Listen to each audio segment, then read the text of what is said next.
Hola, buenos días. Roque Nelson Rodríguez, arquitecto, está con nosotros hoy. Buenos días y bienvenido. Buenos días, buenos días. Roque Nelson fue arquitecto, fue director de planeamiento urbano y fue presidente del CODIA también, o sea que es un hombre que puede hablar con propiedad. Sí, pero es un urbanista, es un hombre que está muy eso atento es bueno. a Santiago, a su estructura, a su crecimiento. Eso es bueno, que sea todo eso. Venga, chicas, con el aroma y el sabor inconfundible del café Santo Domingo. Sabor que empieza en el aroma. Roque Nelson, ¿cuáles son los problemas de urbanismo que tú crees tiene la ciudad? Gracias. Mira, la ciudad de Santiago ha crecido en los últimos 28 años, ha crecido 63.2 kilómetros cuadrados. O sea que pasamos de 28 kilómetros a tener 90.5 kilómetros cuadrados de área urbana. Es un crecimiento que lo primero que se hizo para tratar de controlar ese crecimiento y desarrollar la ciudad de una forma un poco organizada fue la guía normativa. La guía normativa surge en el año 1997 y es aprobada en el 97 y comienza su aplicación en el año 1998, que es cuando yo comienzo como director de planeamiento urbano en el periodo de Grullón Moronto. Ahí se comienza la aplicación de la guía normativa. ¿Qué es lo que hace la guía? Es que trata de enfocar los problemas de la ciudad. Pero nosotros en ese proceso comenzamos un proceso medio al revés, porque lo primero que debe hacerse es un plan de ordenamiento territorial de la ciudad y luego crear las guías normativas para la aplicación de ese plan. Pero a través de unos acuerdos que había con el gobierno de Argentina y el gobierno municipal de Santiago, con ese entonces era José Enrique Sué, se logra ese primer intento de la guía normativa. El gobierno de Argentina, no Brasil. No, con el gobierno de Argentina fue que se creó la primera guía normativa. Con el gobierno de Brasil fueron otros proyectos que se desarrollaron. Entonces se comienza la aplicación, donde se sectoriza la ciudad, se crean las partes de la ciudad de conservación, de desarrollo rápido, del sistema vial de la ciudad, o sea, una serie de condiciones que es la que tiene que tener las guías como orientadora de lo que es la planificación de la ciudad. ¿Cuáles son esas áreas de conservación? O sea, área de conservación está el río Yaque, muchas partes de Gurabo, muchas partes de la parte este de la ciudad de Santiago también, y área prioritaria de desarrollo. Se puede decir, por ejemplo, cuando comenzó a desarrollarse en la carretera de Don Pedro, que comienzan los primeros proyectos, esos primeros proyectos en la carretera de Don Pedro comienzan ya porque la guía tiene muchas restricciones en lo que son partes donde se desarrollaban edificios de apartamentos antes.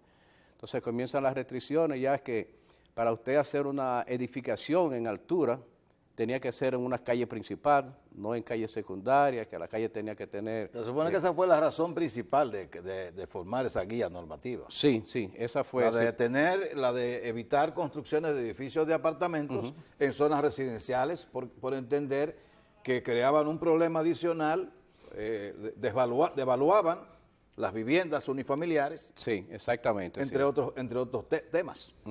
Pero la parte más importante que nosotros debemos llevar a cabo es el Plan de Ordenamiento Territorial de Santiago. Porque a través del Plan de Ordenamiento Territorial de Santiago, usted tendrá, por ejemplo, ahora mismo se hacen muchísimas estaciones, tanto de gas como de gasolina, y ya la ciudad de Santiago está suplida de lo que son esas demandas. Eso Tenemos, rompe con el plan. Sí. Tenemos, por ejemplo, los sistemas vial que hay que trabajarlo. ¿Y el plan estratégico no ha hecho eso? Sí, se ha estudiado, pero no hemos llegado ya a lo que es la conclusión. Como usted sabrá, por ejemplo, cuando estaba el problema de Loma de Miranda, uno de los que dijo el presidente que no podía tomar una decisión final sobre Loma de Miranda porque no se tiene un plan de ordenamiento territorial a nivel nacional. Bueno, es que no existe una ley de ordenamiento territorial. Sí, todavía no ha sido aprobada. Que la manda la Constitución del 2010. Sí. Y a 7 años el Congreso no ha abordado ese tema. Sí, entonces, mira, es una cuestión que se podría decir que es urgente, la aprobación del plan de ordenamiento territorial, porque en eso, cada provincia, por ejemplo, cada ciudad como Santiago, que tiene su guía normativa, que podría ser su plan de ordenamiento territorial, porque así es que tiene que hacer, y así es que está en la misma ley. Por ejemplo, los planes que se hacen en la ciudad, esos serían insertados en lo que es el Plan General de Ordenamiento Territorial para que el desarrollo urbano de las ciudades pueda tener congruencia con lo que es una política nacional de planificación urbana. Pero ese plan de ordenamiento territorial en Santiago, ¿qué podría tener de novedad? Porque ya Gurabo está ocupado completamente. Santiago se unió con Licey, se unió con Tamboril, sí, mira, la zona que se supone que debíamos proteger. Sí, pero hay uno de los principios básicos de la planificación. Por ejemplo, cuando se crea la guía normativa no teníamos nada. Hay tres principios importantes que tú tienes que tomar en cuenta, que es el levantamiento de lo que hay, la política que tú quieres desarrollar. Por esa política de desarrollo tiene que ser en congruencia, o sea, con participación ciudadana, porque los ayuntamientos no desarrollan la ciudad, sino hay una parte importante que es la parte privada, que es la parte que construye, es la parte que te desarrolla las urbanizaciones, las grandes edificaciones, es esa parte privada, porque el ayuntamiento no te hace nada. Además, la autorización se comparte con obras públicas. Sí, que sí. es finalmente el organismo que aprueba un plan. Y con el CODIA. Sí, el ayuntamiento, la función principal del ayuntamiento es el uso de suelo. El uso de suelo. Ya a partir de ahí ya comienza una parte técnica que es obra pública, la que te revisa los planos, ya con la nueva ley, por ejemplo, de estructura, que todas las edificaciones en altura tienen que tener una estructura sismorresistente, entonces ya es obra pública y te le da seguimiento a tu construcción. Ese seguimiento va por inspección, desde que tú haces la primera excavación o haces la platea. Eso va, si es un proyecto que va con financiamiento del banco, el banco le exige esa tarjeta de inspección de obra pública para saber que tú estás haciendo la obra como está diseñada en el plano original. Uno de los problemas creo que se estableció en esa guía, en esa normativa, que tuvo la dificultad de que se aprobó en una gestión y esa gestión lo respetó, pero desde que llegó otra gestión ya tenía autoridad para violentar esa guía. Sí. Pero uno de los problemas que hay, y la gente se cree que tiene el derecho, es que los que viven en edificios de apartamentos o en plazas comerciales han cogido toda la extensión para estacionamiento. Entonces, cuando una gente va y se quiere estacionar, usted no se puede estacionar ahí. Bueno, no, la ley nos dice que es una entrada y una salida. Sí, sí, una entrada y una salida. Sin embargo, en nuestro país, todos los edificios de apartamentos y todas las plazas comerciales cogen todo el espacio. Sí, mira, inclusive a través de la guía normativa es que comienza como se hace el estudio del suelo, es que comienza a aplicarse, por ejemplo, en las edificaciones de apartamentos. Si una edificación tiene más de 100 metros cuadrados, 110 metros cuadrados, tiene que dejar 2 parqueos. Y depende también en la zona donde se construye, por ejemplo, en zona de Gurabo, en zona de Cerro de Gurabo, en tipo de urbanizaciones así, aunque no se permiten en ciertas zonas de los mismos cerros de Gurabo, hay zonas que no se permiten apartamentos, que son áreas que se han dejado ya de conservación para vivienda de un solo nivel, por la misma densidad que tiene, por la misma dimensión que tiene el solar, que son solares bastante grandes, pero sin embargo se han desarrollado proyectos que son encerrados, que es una nueva forma ya de construir no solamente urbanizaciones, sino residenciales. Y ahí es que comienza a aplicarse que usted debe dejar, hay una tabla que te dice de un parqueo, de parqueo y medio, cada tantos apartamentos y así, porque la mayoría de esos parqueos la mayoría de esos proyectos no contemplaba en un principio parqueo para visitantes, sin embargo, ya los contemplan. Hay una cultura en cuanto a la construcción en República Dominicana y es hacia edificaciones pesadas, hacia uso de recursos no renovables, que dista mucho de otros lugares, otros países donde se usan recursos renovables, donde se suelen hacer construcciones livianas. O sea, ¿qué pasa en República Dominicana que estamos inclinados a este modelo de construcción? Sí, mira, si tú te das cuenta en los últimos tiempos, en los últimos años, ya ese tipo de construcción comienza a usarse una nueva arquitectura, que es la arquitectura con funciones bioclimáticas, donde se toma mucho en cuenta el clima, la parte donde se está construyendo, pero como usted dice, por ejemplo, las construcciones en hormigón armado es la construcción que más se utiliza en este sector, aunque se quisiera incentivar, aunque se está incentivando el otro tipo de construcción, ya un tipo de construcción más ligero. Como usted dice, por ejemplo, en países donde se utiliza mucho la madera, las construcciones livianas, muchas veces por el tipo de suelo que tiene. El hierro, el cristal, sí, el chirrat. Ya si usted se da cuenta, aquí en las grandes plazas son hechas ya en estructura liviana, porque se trata de alivianar más la construcción, inclusive en losa de hormigón, que se usa ya otro tipo de sistema ya de usted fabricar esa losa para que sean lo más livianas. Porque mientras más usted sube la construcción, usted tiene que buscar aligerar más la carga hacia el suelo. Y eso también permite que las señales, por ejemplo, de internet, sea más fácil que llegue de un sitio a otro. Sí, si usted se da cuenta, por ejemplo, en los últimos tiempos, la mayoría de los proyectos, grandes proyectos de apartamentos, se están haciendo ya en formaleta. O sea que es una estructura que te permite un espesor de muro de 10 centímetros, te hace una estructura más aligerada, tiene lo que es... Con varilla fina. Con varilla fina. ¿La calidad de esos muros es buena? Sí, porque ya han sido estudiados y tienen una estructura así muy resistente también. Además todo es hormigón. Además la obra reduce su costo. Sí, reduce el tiempo y eso es dinero. Sí. Vamos a colocar unos mensajes para estar en la continuación del cafecito de la revista.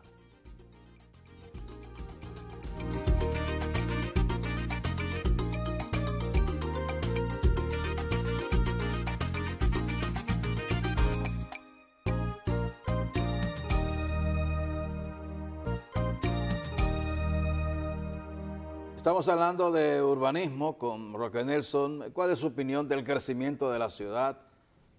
A mí me da siempre risa y me burlo de los edificios de apartamentos que ahora todo el mundo le quiere poner disque torre. Todo es una torre. Digo, venga acá, ¿qué es un apartamentico viejo? Un apartamentico viejo de Malamonte, disque torre. Han desprestigiado el término de torre. Sí. Torre para mí es cuando usted pasa de 50 niveles para arriba. De 50 niveles. De 50. O sea que aquí hay 2 o 3 torres nomás. Aquí no hay, Pero, aquí no hay en el país. Aquí los edificios, en la capital no llegan a 50 ninguno. No llegan. Hay 52. 30 quizás es lo más. Sí, lo 30 máximo. hay en Santo Domingo, 40, como algunos 2 o 3. Por aquí en Santiago todavía. Aquí en Santiago. Bueno, mira, Aquí en Santiago llegamos a 14 con el home. Quizá en términos publicitarios, que es que ustedes manejan bien, pueden llamarle torre para llamar más la atención en una edificación. Pero ahora se está, por ejemplo, en las edificaciones en formaleta que se están haciendo, son 6 niveles, 8 niveles como mucho. Pero después todos están por debajo de esos niveles. ¿A partir de cuántos niveles es obligatorio un elevador? A partir de 5 niveles. De 5. Usted puede construir 4, pero ya cuando tiene 5, aunque hay algunas constructoras que hasta en 4 niveles te colocan un ascensor porque ya la plusvalía ya de su apartamento ya va. Pero en apartamentos, por ejemplo, de bajo costo, por ejemplo, lo que hacía el doctor Balaguer, que fueron los primeros apartamentos que se hicieron aquí a nivel de serial, ¿no verdad? En la circunvalación, en 2 o 3 proyectos que ellos intervenían. Y que se hacían con una sola escalera. Sí, una sola escalera, sí. Pero eran apartamentos Eso es el Estado violando sus propias normas. Roque, si aquí se investigan a algunas empresas que construyen apartamentos y algunos de los compradores de esos apartamentos está el preso al pecho. Bueno, Por el lavado. esa es la otra parte de la construcción. Es un problema en toda América ahora mismo. Inclusive aquí hay muchas torres que están vacías. Sí, eso es lo que Tienen yo veo, ocupación eso es lo que Y yo de- todo vendido. Y hay muchas plazas también que También. en su mayoría de los locales están vacíos. todo. Sí, Y tú porque dices, yo veo en el área ¿y de cómo mi se casa, sustenta esto? Todo? en el área de mi casa hay muchísimos edificios en la zona. Y yo lo veo de noche, que lo que veo son 3 bombillos en 3 apartamentos. Digo, ahí no vive nadie. Yo creo que la capacidad de compra del dominicano común, ¿no? ¿verdad?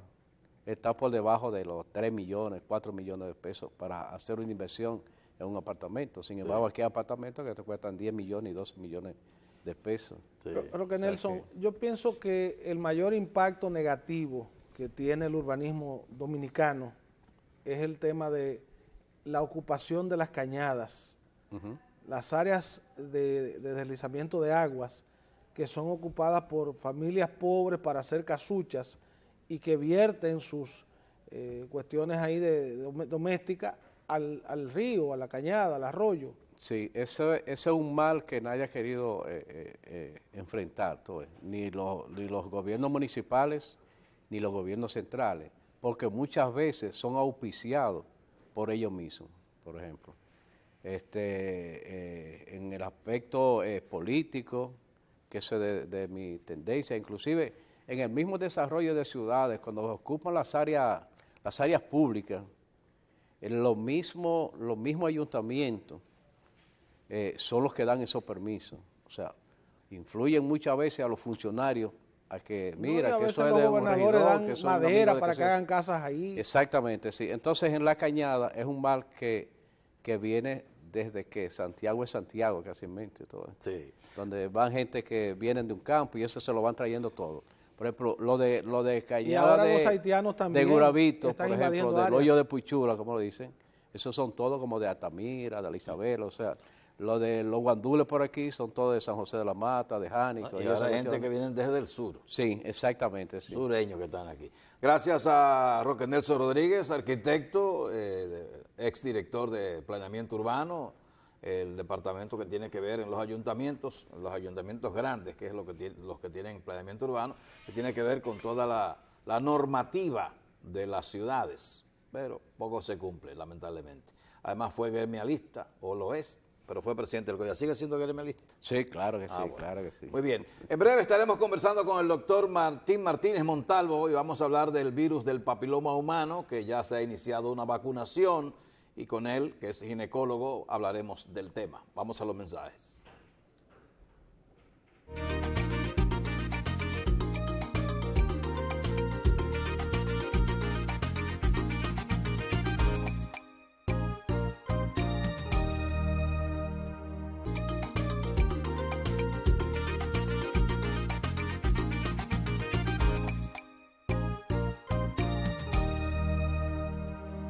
Bueno, hay que hablar de temas que uno no quiere escuchar. El virus del papiloma humano es una realidad presente en el mundo y hay que hablar de ese tema. El gobierno finalmente está ya iniciando un programa de vacunación a niñas de 9 a 10 años que se supone están en las escuelas. También deberán acudir a los colegios más económicos, porque también hay niñas que son hijas de padres sin recursos. Pero hasta ahora parece que aparentemente se va a hacer en las escuelas. El doctor Martín Martínez Montalvo, ginecólogo, está con nosotros para que nos hable del virus y de la vacuna. Buenos días. Buenos días, Jaime. Buenos días, Tony. Gracias por la invitación. Placer tenerlo por aquí. Estamos aquí para orientar. Eso es porque bueno. sobre ¿Qué es el virus del papiloma humano? Bueno, el virus del papiloma humano es un virus de transmisión sexual.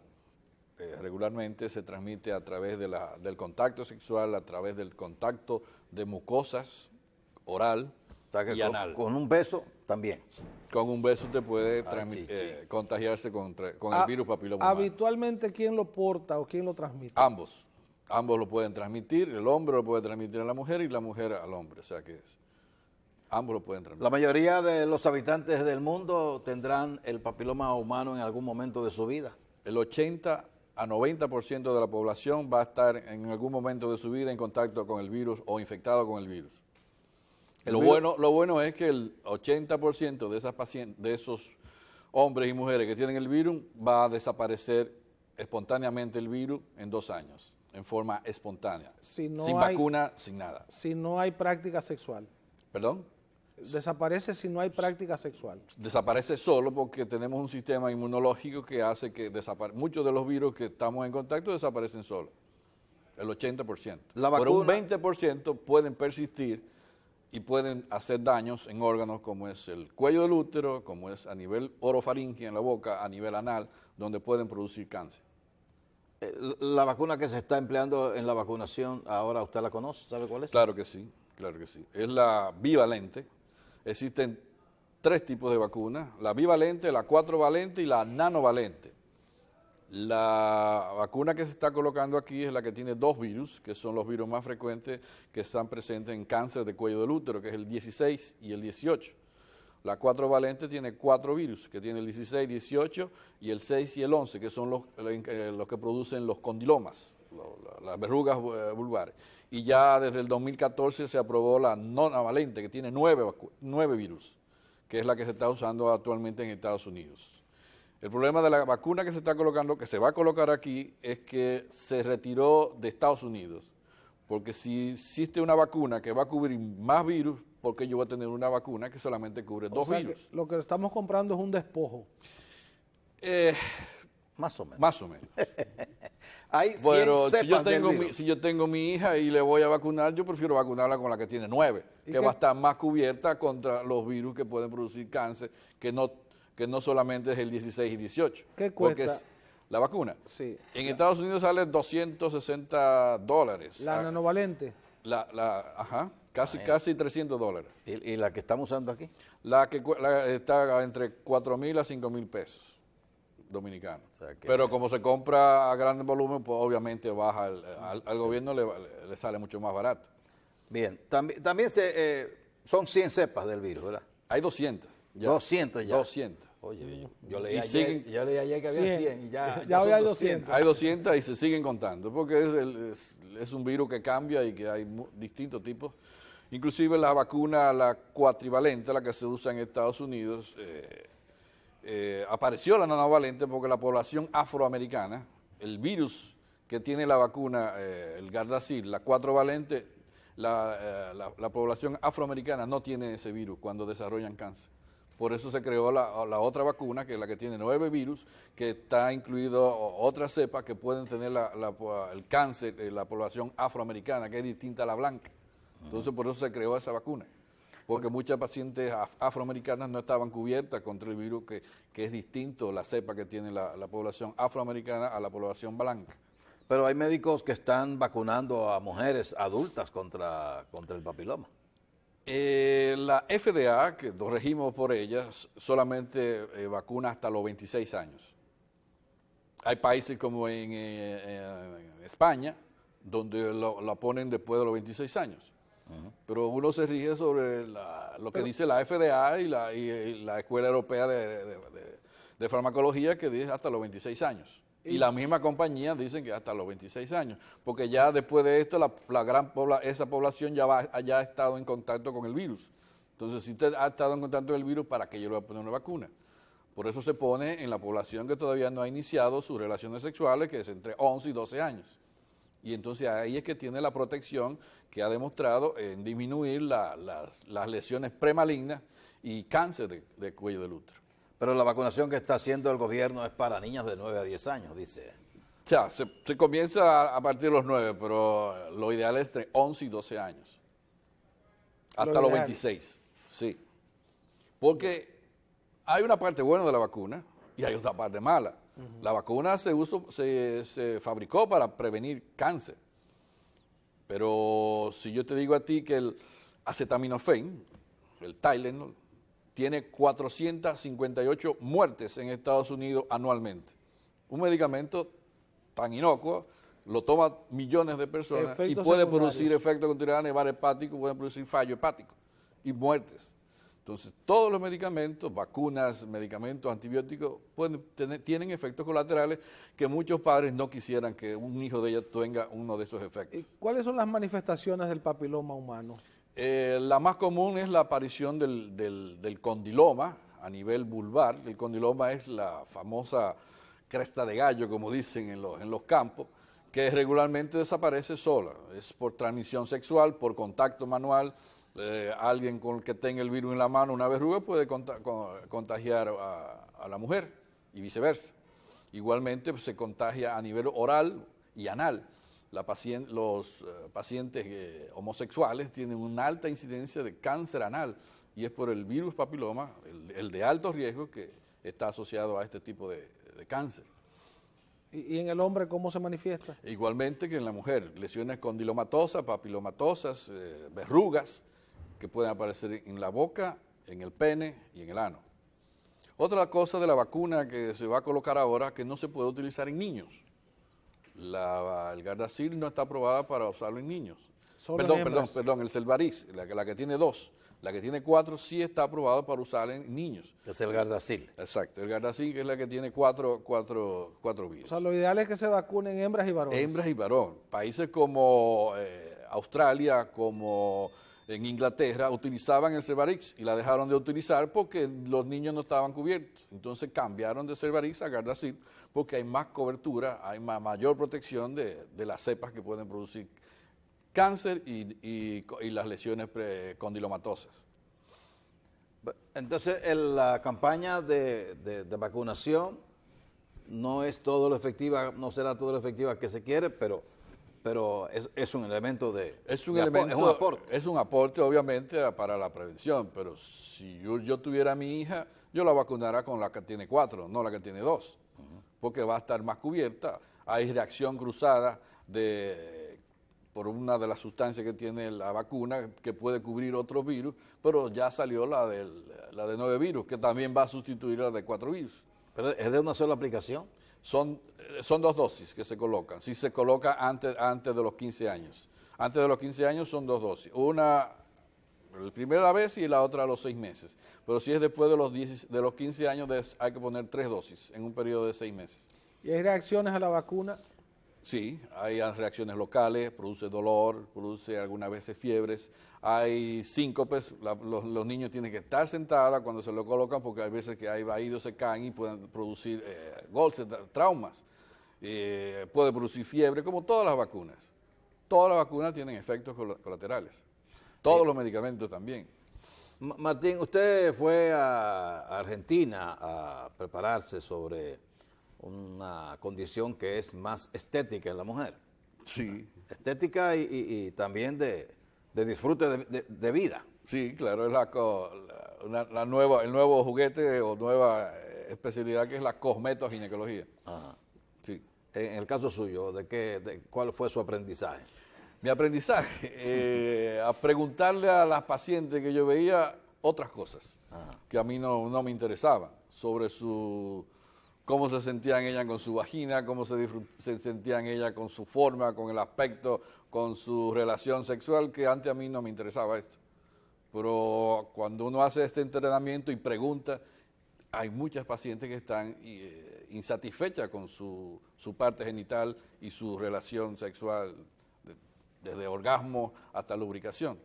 Y entonces, con esta subespecialidad uno investiga eso y puede tratar muchas de estas patologías, inclusive sin cirugía y sin medicamentos. ¿Con el parto se producen deformaciones en la vulva de la mujer? Claro que sí. Un parto, el 30% de las mujeres va a tener daños a nivel de la musculatura vaginal. Si ese parto es antes de los 20 años. Después de los 20 años es hasta un 50% el trauma a nivel de la vagina, de los músculos. ¿Y con el envejecimiento? Y con el envejecimiento, obviamente, el colágeno va a perderse de los músculos y entonces va a perder la tonicidad, la vagina, y muchas pacientes no se sienten satisfechas. Igualmente van a estar más resecas por la falta de hormonas. Y el uso del láser a nivel vaginal, sin tener que usted utilizar hormonas, la paciente puede volver a tener su elasticidad y puede volver a lubricar. ¿Y qué es lo que provoca la resequedad? La falta del estrógeno. El estrógeno es la hormona que produce la mujer durante su época fértil, que ya cuando entra en la menopausia ya no la produce y va a producir no solamente resequedad a nivel vaginal, sino a nivel de la piel, etcétera, etcétera. Pero el tratamiento o lo que usted hace como su especialidad no solo está en la modificación de la vagina, sino también hay algún tipo de medicamento para que la mujer tenga y disfrute más Sí, el existe lo que se llama el coito. chip del amor, el chip de la sexualidad, que es un cilindro que se coloca a nivel debajo de la piel, que tiene un efecto durante 6 meses, que es testosterona. La mujer produce estrógeno, el hombre produce testosterona, pero la mujer puede producir testosterona en pocas cantidades. Esta testosterona que se pone debajo de la piel va a tener mejoría a nivel de la sexualidad de la mujer, a nivel de la energía, a nivel del sueño, a nivel de masa, de tono muscular, o sea que va a mejorar muchos de los síntomas que tienen ellas cuando cesa la función del ovario o cesa la función del estrógeno. Y es seguro a nivel de mama, porque el estrógeno, que es el medicamento que regularmente utilizamos para mejorar estos síntomas, muchas pacientes no quieren tomarlo por el miedo al cáncer de mama. Mientras que el chip de testosterona es natural, no es sintético y mejora muchos de los síntomas que tienen ellas en la menopausia. ¿Y a partir de qué edad la mujer debiera tener ese aparato? Las pacientes la piden desde que comienza a bajar los niveles de estrógeno, a partir de los 45 años, que es que ya el ovario comienza a fallar, y luego llega la menopausia, que a partir de los 50, 55 años ya está instaurada. Y este es el momento en que la paciente piden o dicen que ha cambiado su vida y que quiere otra cosa o quiere volver a como estaba antes. Y tenemos ahora la oportunidad de usar este medicamento que es natural para mejorar los síntomas que tienen ellas sin hacer daño, como es el estrógeno, que puede producir en algunas veces daño a nivel de mama. ¿Y la instalación de ese chip cuesta mucho? $350. El efecto dura 6 meses. O sea, que cada 6 meses hay que instalarse. Y es biodegradable, o sea, que se absorbe. Existe el anticonceptivo que se coloca debajo de la piel en el brazo, por eso hay que sacarlo, porque es un plástico. Esto se biodegrada y no hay que sacarlo. ¿Y el coste de una cirugía de rejuvenecimiento vaginal? ¿Por dónde anda? Y eso depende de lo que uno vaya a hacer. Si quiere que le quite los labios o quiere que le haga relleno de la vulva o la paciente necesita ya cirugía para volver a reconstruir la vagina que tuvo trauma por el parto, eso depende, de $1,200, $1,500 hasta $800 si es lo más simple. Inclusive se le coloca grasa de ella misma y se le coloca plasma rico en plaquetas de la sangre de ella, que hace que el volumen que uno llene, el relleno, dure más. Los seguros no pagan eso. No, es algo estético. O sea que...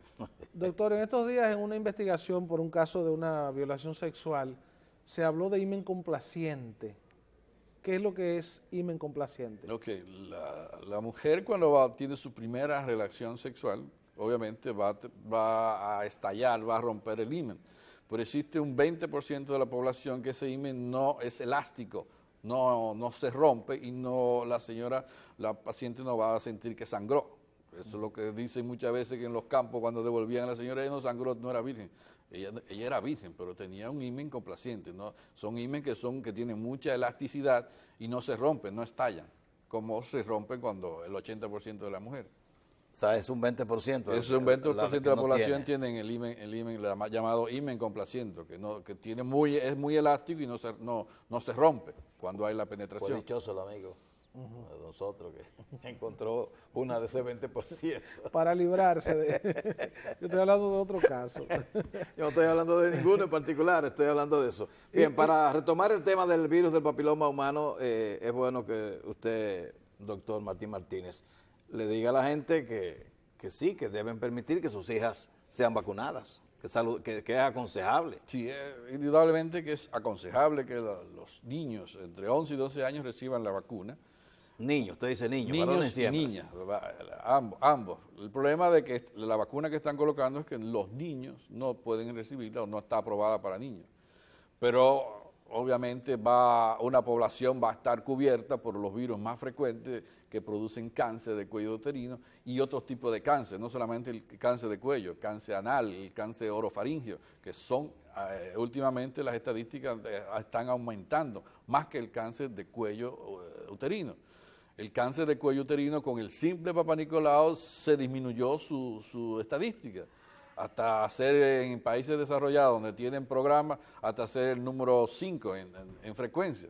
Lamentablemente en nuestro país el cáncer de cuello ocupa el segundo lugar porque muchas pacientes no tienen acceso al Papá Nicolau.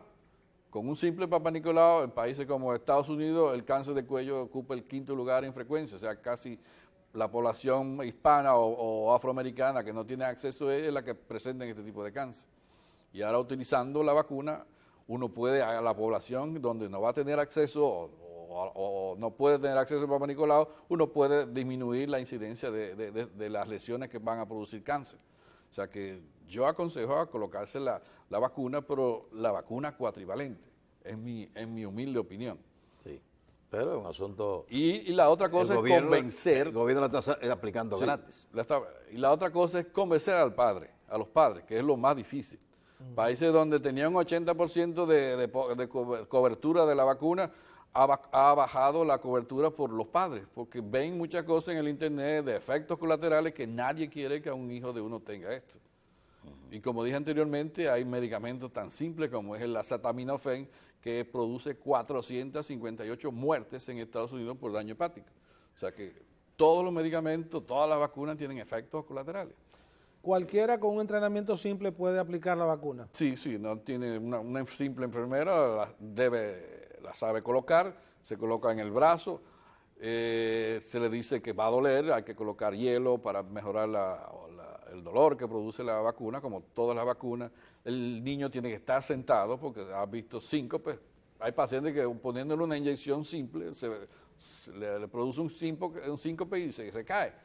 O sea que debe estar sentado el niño y tener control de los efectos que puede producir en la primera semana, o reportar. En la actualidad no hay peor virus que el del papiloma humano. ¿No hay? Peor. El VIH. El VIH y la hepatitis. No, pero el VIH ya se está controlando. Sí, pero el peor es la hepatitis. La hepatitis, exacto. Pero el VIH no, ya. Porque hay la hepatitis C, que no hay vacuna contra la hepatitis C. ¿Y cómo se adquiere la hepatitis C? Por transmisión sexual o por sangre, contacto con sangre, transfusión o uso de sustancias, de drogas a nivel de jeringuilla. Por besos no. ¿Perdón? Mediante el beso no. Mediante el beso, hasta ahora no ha demostrado que se puede transmitir. O sea que las peores enfermedades están vinculadas al sexo. Qué desgracia. Lamentablemente sí. Qué desgracia. Esa es la parte débil. Qué desgracia de la vida, Dios mío. Pero bueno, ¿y qué vamos a hacer? Gracias al doctor Martín Martínez Montalvo, que es ginecólogo, tiene su consulta en el Hospital Metropolitano de Santiago. ¿Todavía está en el Seguro Social? Todavía. ¿Cómo está esa maternidad ya? Mal. Ayer iba a operar y no había ropa para operar. Ropa quirúrgica. Una batica. Estéril no había ropa. Una batica que debe para costar los $5. Sí, no había. Dios mío. ¿Pero esa maternidad es abierta o es solo para los asegurados? No, es abierta porque Eso lo decía yo, Tony. cualquier persona puede acceder. ¿Se ve? Con seguro y sin seguro. Sí, ya es abierta. Es abierta. Sí, pues te dijo que no, que era para los miembros del Seguro fue Social. un tiempo así. Ah, Sí, sí. bueno. No, pero no era maternidad en ese entonces, era un hospital general. De maternidad fue ahora que lo mudaron del Cabral Ibáez para allá. Bueno, ya veremos cómo mejoramos eso, cómo el gobierno tiene la capacidad de mejorar eso. El tema es dinero, todo es dinero, aunque hay muchas cosas buenas y agradables de la vida que son de manera gratuitas y hay que aprender a disfrutarla sencillamente. Aquí termina el cafecito de la revista. Gracias y buen día. La red donde todo es posible presentó